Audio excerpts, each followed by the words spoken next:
Hey, Alexus, Love Beauties and Flawless Man. Welcome back to another podcast episode. We're going to have a raw and uncut conversation. On multiple occasions, I have had people in my life try to tell me that I was either overthinking something, I was learning too much, I was thinking too far into something. When, for one, that's just the type of person I am. And for two, you always should keep learning and learning new things every single day.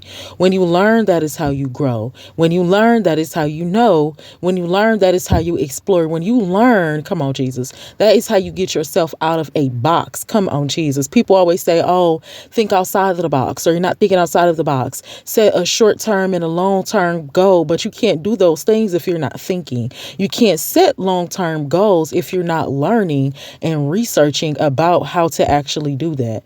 Don't ever let someone tell you that you're learning too much or you're not learning enough. Continue on doing what you are doing. It takes some of us by reading. It takes some of us by physical interaction. Like, all of us have a different learning pattern. And whether someone acknowledge it or not that they're learning every day, we are learning every day.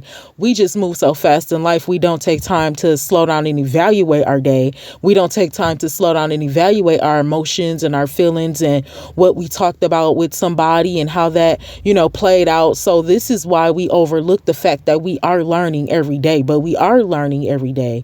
Every day is an experience. Every day is new information. You might look up and see a sign that you never seen in your neighborhood. So learn, continue to learn. That is one of the most beautiful, one of the most powerful things you can do.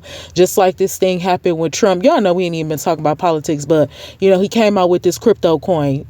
Like he said in that inauguration speech, I encourage y'all to watch that if you want to, but he said that the new generation, they're going to thank him for leading away. That is what I see him doing, creating a path. No, it's not going to be 100% perfect, but you have to learn and get the wisdom while you can.